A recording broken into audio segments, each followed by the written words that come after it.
Hi everyone, so in this video I wanted to share one of my zero waste processes or systems that I have in dealing with kitchen waste and other biodegradable wastes, including old paper from notebooks or used paper, toilet paper rolls, and basically all our kitchen scraps, raw and not. So basically before cooking, after cooking, and basically all our kitchen scraps. So one of the first things that the kitchen scraps go through is that I sort out raw vegetable peels, raw greens, and when I juice the pulp from the juice, all of that go into my rotting bucket. Like I have an old worm bin that I don't use as a worm bin anymore. I place vegetable peels, carrots, potatoes, even some citrus, but like the white part of it's not the skin, but it's in between the skin and the orange itself. And then sometimes I crush up my eggshells. I crush up my eggshells after drying, and I use that for the worm bin as well. So basically, first is I pick out every kitchen scrap that I can use to feed my worms, and I put that in my rotting bucket so it would have time to sit under the sun, or at least it's covered, but it would have time to be exposed to heat.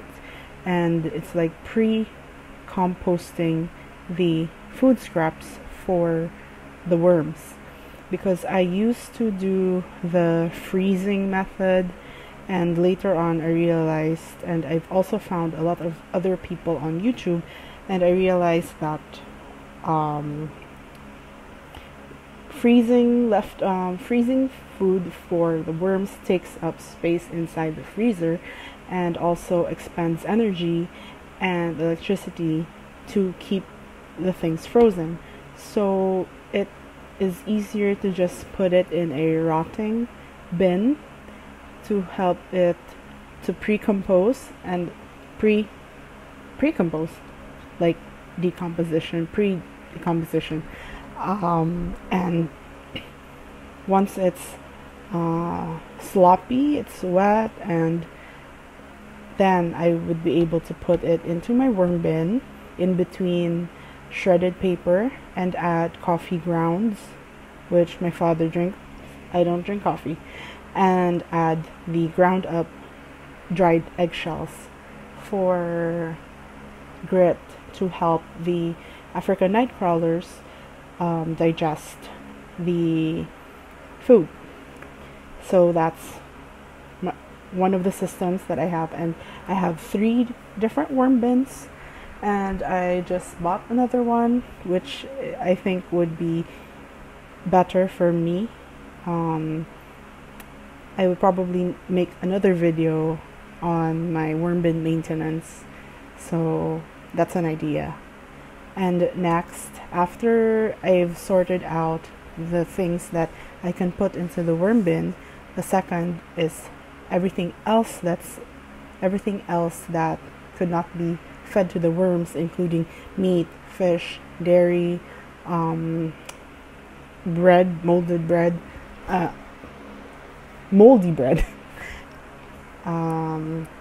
They all go into my bokashi pre-compost system as well, because bokashi is, if you search for it on Google, it actually pickles your leftovers or your kitchen scraps and introduces healthy bacteria and mold, good kind of mold and other microbes to help make the decomposition faster.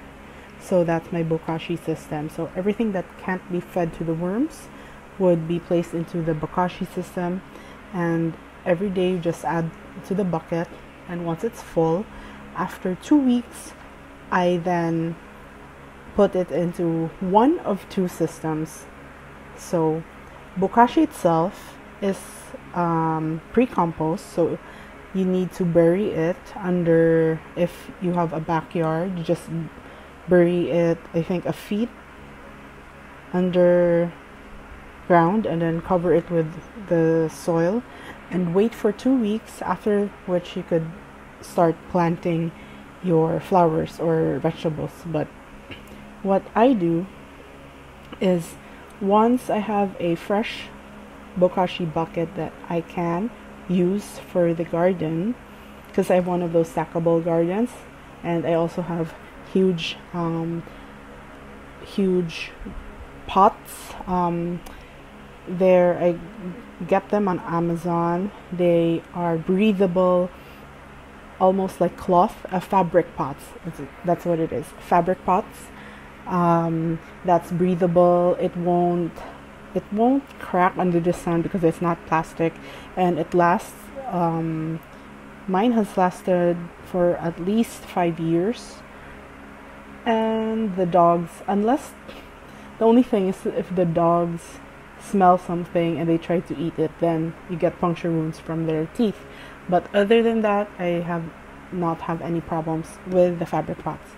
So back to bokashi. After the bokashi is ready, after 2 weeks, after a full bokashi bin is ready, after 2 weeks, I either bury that in an empty pot that I need to fill up.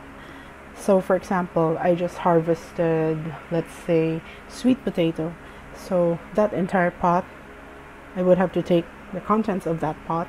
Or for example, if all my basil, I have had basil die on me, so I would cut out the remaining stalks, and then I would have them root in water so I can replant them again. The empty pot with the dead trunk and roots, I would take that out and then empty the fabric pot, and then place the new bokashi in. So half of the pot, so if the pot is this high, I would fill bokashi at least, I think, a half to a 3/4. I've gotten away with 3/4 and just put a lot of soil on top, and there was no smell at all, and it worked for me. And that's the first way that I deal with the bokashi from the kitchen scraps. And then I can use that pot, and I could wait for 2 more weeks, and then I could plant vegetable seeds, other things in that pot. If I don't have pots that are empty, that are waiting to be replenished or waiting to be revived or revitalized, I also have a hot compost bag. Then it has a zipper on top. I think a lot of them you could find it on Amazon, but I get mine on Lazada, and they're all from China either way. So those bags, it's actually, I think it's like a tarpaulin, and then they put a zipper around it, and there's a small hole right at the bottom. So if you need to harvest things, you could just open that using the Velcro. It's covered, it's locked together using Velcro. So you just open the Velcro, and you could harvest the things that you've placed, the first things that you put in there.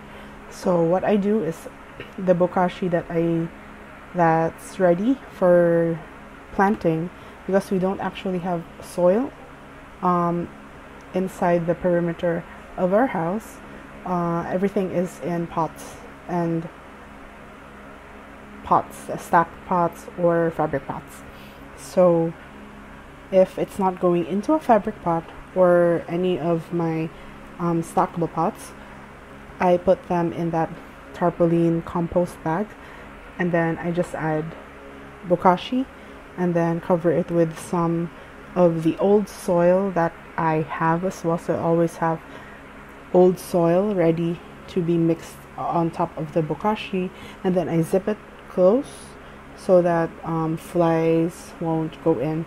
But sometimes I would see black soldier fly larvae, and actually it's also part of the decomposition process, so sometimes I let it be. But sometimes if they're nice and fat, I actually pick them out and I put them on the wall of our fence, and then I would just watch the birds try to eat them because they're really fat bugs. And I know that because the area where I live in is area where a lot of migrating birds from the north, Russia, China, they would fly down to Australia, and then the next season they would fly from Australia to the north, back to the north. So the area where I live in has migrating birds, and sometimes I could see like nice birds that aren't Maya birds.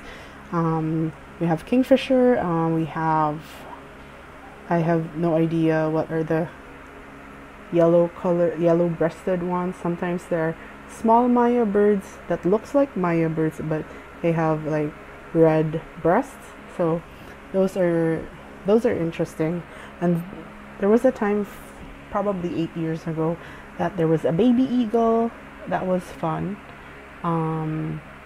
but that was also scary. Good time.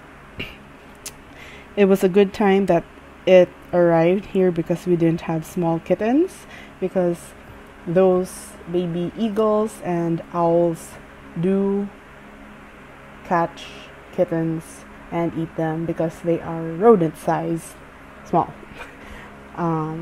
So those are my zero waste systems. I have worm bins, bokashi, and hot composting, all in a backyard setting for pots and fabric pots and stackable pots gardening. And I will be attaching some of the videos that I have of my setup. So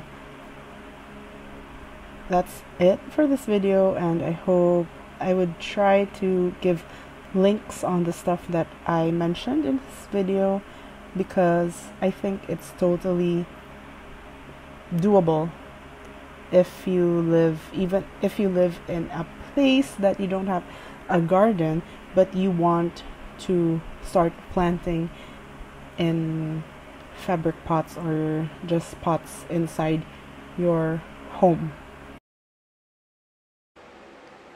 So this is my urban worm bag, and I just started it, which is why the level is so low. I just restarted it, but it looks really looks really good. And this is my vermi hut, and I placed shredded paper on the other 4 trays to inoculate them, and this is my other worm factory, which I will be switching to the new one when it arrives. So this is my dog Truffle, and this is the hot composting tarpaulin bag that I was talking about. So I'm just unzipping it here, and I'm going to show you what's inside. Those racks, by the way, we sell those, so Okay, so I'm just showing you that this is where the things inside the those are my bokashi bins, okay? So I don't know why that one has maggots. I think it's not sealed properly. I should put a plastic cover in between so maggots won't go in. But as I said, maggots also help decompose, so I'm not really worried about them. So again, that is this is my hot compost pile where I put the bokashi into afterwards, and I cover it with some soil just so that it won't smell. But it doesn't smell actually. And this is the Velcro flap that I was talking about. I harvested some because I needed to repot. Not the aloe vera, but that was aloe vera, and the other one's sick, but the others are fine. And then truffle is, ooh, that's my cacao tree, a baby cacao tree, and more aloe vera. This one is a date, and these are dragon fruit that I started planting at the beginning of the pandemic, so they are approximately 2 years old. And this is the bin, the tiny worm bin that I now use to have my vegetable scraps pre-decompose before I feed it to the worms. And so this is ginger from our other farm, and I think this is garlic that I planted there. More dragon fruit with a small aloe vera at the side, and I recently repotted that sweet potato, and this one is, I think, lemon or kathir, one of them. My mom would know. So I just wanted to add something before I ended this video, and it's basically about the kind of food that you buy and the kind of food that you eat, because it does make a difference if you always purchase packaged food. Like, I consider every item that comes in a plastic wrapper inside a plastic container, like potato chips, junk food, cookies, all those kind of things, and maybe a lot of takeout or fast food. Those items most often than not come in containers, if not 100% plastic, but lined with plastic. And it's not only better for the environment to be buying straight from the farm instead of paying the food companies to produce food in a laboratory. Like, my idea of a perfect grocery store would not be a grocery store but a farmer's market, where, like, we have a lot of that here, wet market, where you can just buy a couple of kilos of carrots or celery or whatever vegetable you want. And my grandfather, before he passed, he would always go to the wet market and buy us fresh fish. So although it does come in like a container, you can bring your own tub to put the fish in. That's a possibility that you can actually cut the plastic that it comes in. But more importantly is that these food items or these produce come from the farmer to the vendor and to you. because it's totally different thing if you buy it from the market, then it's sealed in plastic and it's frozen and it's not fresh, of course. So as much as possible, if you're able to eat things or buy things from the wet market, and if you know the farmers, or if you have a farm nearby, you can go straight to the source, and that would be best because the 100% of the profit would go to the farmer. And I know there's a lot of another option would be to actually, if you live in a house, even in apartments, I've seen there's a group of urban gardeners that they actually utilize their balconies to plant vegetables, lettuce, carrots, onions, and as I showed in my quick video of my small pot garden that we have, that I do grow produce, and I have a balcony garden as well, but I would probably share that some other time, that I grow a lot of lettuce and amaranth, and they're good for soup. We usually have it for soup. So the point is, it's best for the environment to eat as natural as possible, and it's also best for your body and health, because unprocessed food works differently in your body, and the level of nutrients, obviously, but more importantly is the level of satiation, if satiety, making up words here, but the level of satisfaction that you have when you eat whole foods. So a lot of people who have tried this, they would go on a month or 21 days or 2 weeks of plant-based whole foods.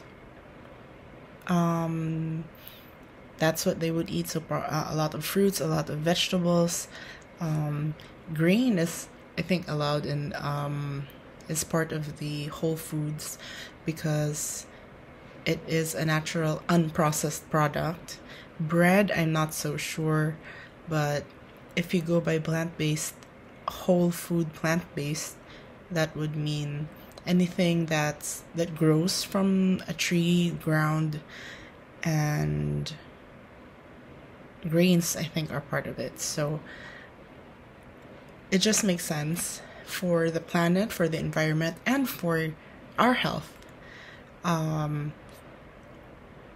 So I hope this video helps you, and reconsider your choices when you go to the grocery store or the supermarket, and I hope you try eating plant-based sometime and see the effect in your production of trash at home, because every natural thing that comes in its natural package, like avocados in their skin, oranges, apples in their skin, carrots, celery, every part of the fruit or the vegetable is biodegradable. So it just makes more sense. It just makes a lot of sense to eat that way, for the health of each individual and for the health of the planet. I understand that it might be a huge adjustment for a lot of people, and small steps can build into habits and it becomes a lifestyle. I'm lucky enough that I grew up eating whole foods because my mom knows how to she learned how to preserve food, and she knows the chemicals that go into food preservation, and she loves me enough to not want me to be eating the stuff that is the chemicals that is used in food preservation. So I hope this video inspires anyone to consider a more natural way of eating. So thank you for watching this video, and see you in the next one. Could fall into the sky. Do you think time would pass me by? 'Cause you know I'd walk 1,000 miles if I could just see you.